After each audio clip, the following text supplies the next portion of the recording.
Hello everyone, and welcome to my White Album collection video. Now I will say this is by far the Beatles album I've actually got the most copies of, and I'll just give you a little look there. As you can see, that is a few White Albums there. So I'm going to approach this video slightly differently to how I would normally do it. Now I will have to do this video in two parts because I won't be able to describe some variations and show all of the numbers in the same video because it would just take too long. So part 1, which this is of course, will cover some variations, and in part 2 I will purely just show all of the numbers of all of my copies. Now for me, the best part about collecting White Albums is the numbers, and that's because all originals came with a 7-digit number on the front, and I've just really enjoyed building up an archive of numbers and getting one or two interesting ones. I am trying to get consecutive numbers, but the closest I've come to that is 9. I've got 2 White Albums which have a number that's 9 away. So first of all, I'll show an example of a complete White Album. Now I will say, out of my collection I've only got 4 or 5 which are actually complete, because most of these I picked up for surprisingly low prices, and that's just because most of them are in pretty bad condition, but it's just for the fun of collecting, really. Anyway, so this is quite a good example. This is number 31,985. This is an original 7-digit number with the top opening sleeve, so it comes at the top, and there's a spine. You can get a few different types of White Album spines, which I'll come to eventually. Now, the original inner sleeves are black and they are die cut, so you can see the Apple label at one side, and all first pressings will have this type of inner sleeve. Now, let's look at the label. Now there are 2 types of White Album labels. Now the very early White Album labels will not have an EMI recording written above the 33 1/3. Now that was a mistake by EMI, and they noticed that quite quickly after this album was released, and so for all subsequent labels an EMI recording was added, but this is like the very earliest label variation without that. And it's the same on all 4 sides. There's side 2. And here's side 3. Again, no EMI recording there. And side 4, it's not there either. And of course the early pressings have sold in the UK text on as well. Now this album also came with various inserts, including a poster which has like a collage on one side and has all the lyrics to the songs on the other side, and also these 4 photographs of the Beatles: John, Paul, George and Ringo. Now the original photos are really nice and glossy, and they have a nice white border around them as well. And if you're really lucky, you might even get a copy which has something called a spacer, which should be just in between the photographs, and it's just like a thin bit of paper, but if you find one of those it really increases the value of your White Album. Now unfortunately I don't have any of those, but I'm always on the lookout for them. Anyway, the designation would normally be found on the top right corner on the rear of the sleeve. Now if it's mono it'll just be blank, but if it's stereo it'll have a little grey stereo written up there. And here is a slightly later copy with an EMI recording up above the 33 1/3. And there's on side 2 as well, and that's also on sides 3 and 4. However, it's not uncommon to find a White Album with one record where the labels have an EMI recording and one where they don't. It just entirely depends, really. Now here is something else quite interesting. While many copies of the White Album have a KT tax code. Some can be found with the KJT tax code, which was only around in 1968. And you don't see too many copies of the KJT, so I always like to pick those up when I can. Now here is a tax code which is actually even more interesting. Now I only have 2 of these in my collection. Now the interesting tax code is on side 2 on both of those copies, and it's pretty much in exactly the same place. Now if you look there, it says XP. The tax code is actually a PX tax code, but it's written XP. And that means that this was an export copy. So this could have been exported to other places. And the record label is just a standard UK one. However, if you say that tax code, then that means it was an export copy. And also, this is a stereo copy, so it's got the small grey stereo on the top right corner of the sleeve there. Now, some White Albums were made with a slightly bigger spine than the regular copies, and this one here has an exceptionally wide spine, so that one is absolutely huge compared to the regular size. Now, the mono White Album wasn't repressed until the early 1980s, and this is an early 80s copy here.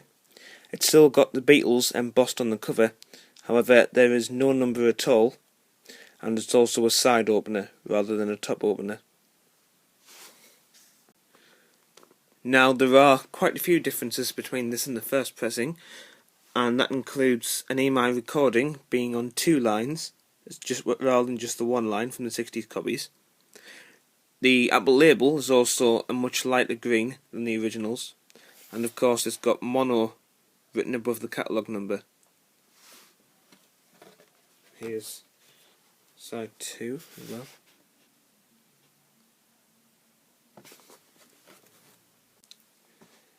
Now, the stereo White Album was pressed continually throughout the 70s and 80s, so I've got more to show of them. So this is a 1969 pressing. Now, the Beatles are still embossed, of course, and it's a side opener, not a top opener.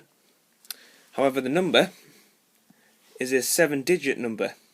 Now, I'll just explain the relevance of that. Now, only the originals had 7-digit numbers, whereas the third pressing, which this is, they had 6-digit numbers, so the 0 at the beginning was just removed. Now, this one has a 7-digit number, and that's because when they first designed the covers for the third pressing, they were initially just going to do another round of 7-digit numbers. However, they then shortly decided to only do 6-digit numbers. So, a small number of third pressing copies with a 7-digit number did get sold before they made that error, and this is one of those copies. Now, I might be wrong, but I think there are around 5,000 of these. But they aren't actually that rare, you do see them fairly often. And they're all around sort of like 114,000, 113,000, somewhere in that radius. Now here is one of the labels for this pressing. Now, the interesting thing is, it has an EMI recording on 1 line as well, like it does on the early pressings. However, there's no sold in the UK, so it's almost like a hybrid label, which is quite strange. And there's side 2 as well. And here's side 3, again with an EMI recording on 1 line and no sold in the UK text. However, for some reason on side 4, it does have the sold in the UK text. So, as well as being a kind of hybrid, it's also a bit of a mispress as well. And for some reason, every copy like this that I've seen has had sold in the UK on side 4, but not on the other 3 sides. So, that's bizarre, but it's also quite interesting. Now, this is one of the many variations of the 5th pressing, which was released from 1976 until 1980, I will be honest, I don't actually have many different variations of these 70s and 80s White Albums, and that's mainly just because they are actually hard to tell apart from each other. And the only real difference is just like the number of lines which make up the track listing on each side. And for some reason you see a lot of some variations and not very many of others. So anyway, on this pressing, any of my recording is on 2 lines, and of course there was no sold in the UK text.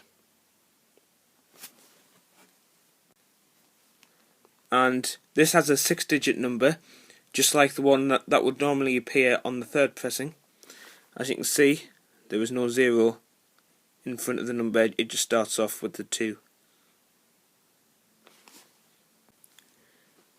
And this here is the 6th pressing, which, as you can see, side 1 has lots more lines making up the track listing than it did on the previous copy that I've just shown. Same on side 2 actually. Now this is the 8th pressing from the sort of early to mid 80s. Now there is one large difference with this actually, and that is that the perimeter text on the Apple label now stretches all the way around, whereas there was kind of gaps either side before. And it's like that on all 4 sides.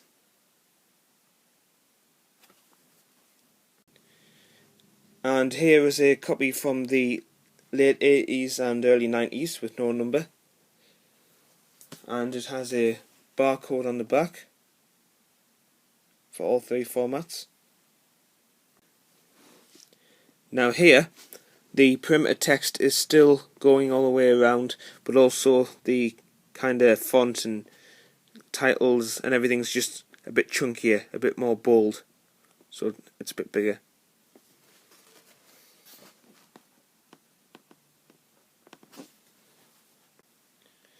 Now this copy is from 2003, and it is a Harlem pressing from Holland, and it's got the Apple at the bottom of the sleeve there.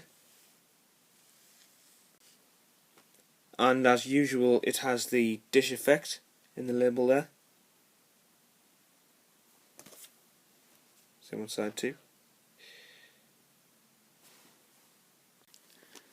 Now here I have a American copy, which was very kindly sent to me by a friend of mine named Quinn Spears, so thank you for that, Quinn. And I do really like the American copies actually, because they are quite different. First of all, they've kind of got like a paste-on sleeve or something here, and of course their numbers are totally different to the UK ones. So rather than having NO and then a 7-digit number, this has an A and then a 7-digit number. And the American ones go up in the millions as well, whereas the UK one stops at about 630,000 or so.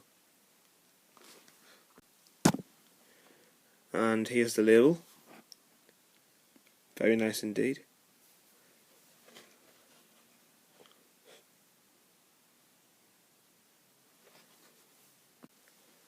Now this here is a French Pathé Marconi pressing with a nice Made in France sticker on the top right corner there,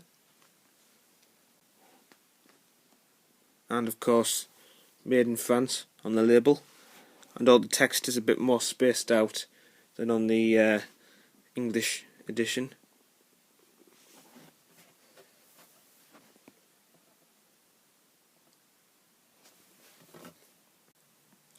And this next one is actually a Portuguese copy. And of course this label's very different as well. Completely different setup here. Hasn't got the Beatles across the front there as well. Made in Portugal.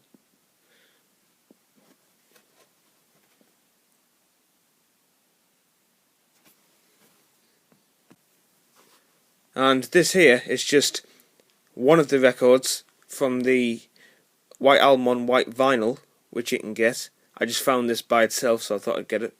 It only cost a couple of quid. Unfortunately, the labels had a bit of damage, which is a shame, but still nice to see.